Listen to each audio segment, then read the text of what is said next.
maititi vataura dama vaencourage madzimai kuti vashande vagone kuzvivakirawo dzavo dzimba dzinodanwa kuti pavo chero kuri kumusha unongoichinja wani borodheo ikatevera ikoko kumaruwa. Welcome back to your channel. Please don't forget to like and subscribe. So vanyura ivo vakati iyo pressure yese yamuri kupiwa mwedzi uno muchipinda pamba landlord na 10 usiku varara because usati wabhadharwa kubasa apa lenda zakavhura ziso kuda mari yake ndo inofanira kukupa shungu dzekuita yako zvekuti une stand kwabhora kana kudema uri kumirira kuwana yekuborodheo unogona kutofa usina kuiwana.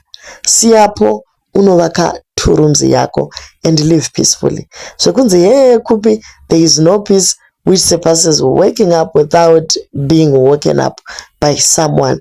Nhasi dati ndi 3 mari yangu. Kuma toilet detendency. Koduti ungatoita stress yezvimwe zviri nani kuti kamunjonjo uri mako.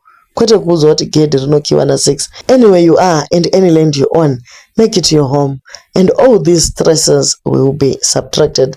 Yours peaceful landlord maitete. So vataura mashoko makukutu guys avakawedzera vakati ivo Kinimbi akavaka kudomboshava patakatiratidza kuti you can take borodheo to domboshava ndatosvika pamba pangu izvezvi ende hapana anondibvunza.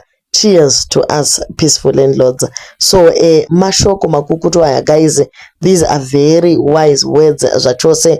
Kafeeling ke landlord guys amusi kukaziva imi uchibata makey yako so unobva watomatengera kana ka key holder kana face yako kana imwe unotonoprintisa tuma title deeds tuya ubva watoti pa key holder kudai unenge uchinyatsowa kuti ndini ndakatibata guys. Vamwe vatori kumaraini ndizvo chokwadi.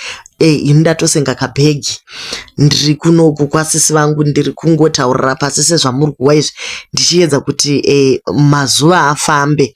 Zuro riya ndakabika kanyama ndikanzi mainini kanyama kamabika aka dai mati pausvimari svedu ndikati aiwa nyama iyo indaichekerwa kwehanzvadzi yangu kwandaenda uko kwanzi aiwa bodo ngava kuchekerei chero svimari zvokuti mubhadhare kwete kukupai mapisi enyama nekuti panapa isu hatizozvinzwisise kuti muri kudya kanyama kari kekupuwa bodo guys ngobhadharaiwo rent nguva iripo. So vataura dama tatotoona kuti aiwa hatingambovati tisina kukurudzirana guys kuti awana sabhuku dhiu rake awana kastand kake ingoisawo kamushasha kako ipapo. So many people are actually doing it guys and hapana chinotirambidza.